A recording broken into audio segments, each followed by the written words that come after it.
திபெத்தில் ஏற்பட்ட சக்தி வாய்ந்த நிலநடுக்கத்தால் 95 பேர் உயிரிழந்தனர். பீகார் உள்ளிட்ட வடமாநிலங்களில் நில அதிர்வு உணரப்பட்டதால் பரபரப்பு ஏற்பட்டது. திபெத்தின் ஷிஜாங் பகுதியில் இன்று காலை 6:35 மணியளவில் திடீரென்று நிலநடுக்கம் ஏற்பட்டது. இது ரிக்டர் அளவில் 7.1 பதிவானது. அதைத் தொடர்ந்து அடுத்தடுத்து 2 முறை நில அதிர்வுகள் உணரப்பட்டது. இதனால் ஏராளமான குடியிருப்புகள், வணிக வளாகங்கள் தரைமட்டமாகின. அதைத் தொடர்ந்து மீட்புப் பணி முழுவீச்சில் நடைபெற்று வருகிறது. கட்டட இடிபாடுகளில் சிக்கி 95 பேர் உயிரிழந்தனர். 130க்கும் மேற்பட்டோர் படுகாயங்களுடன் மீட்கப்பட்டு மருத்துவமனைகளில் அனுமதிக்கப்பட்டுள்ளனர்.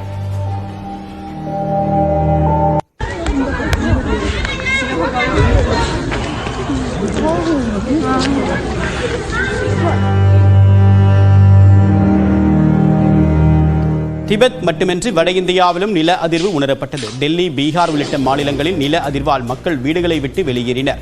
பீகாரில் சியோகர் பகுதியில் ஏற்பட்ட நில அதிர்வின் காரணமாக வீடுகளில் மின்விசிறி உள்ளிட்டவை அதிர்ந்ததால் மக்கள் அச்சத்தில் உறைந்தனர்.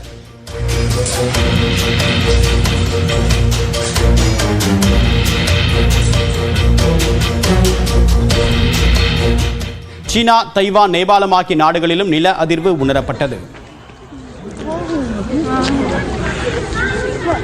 你们这个房子上面也是。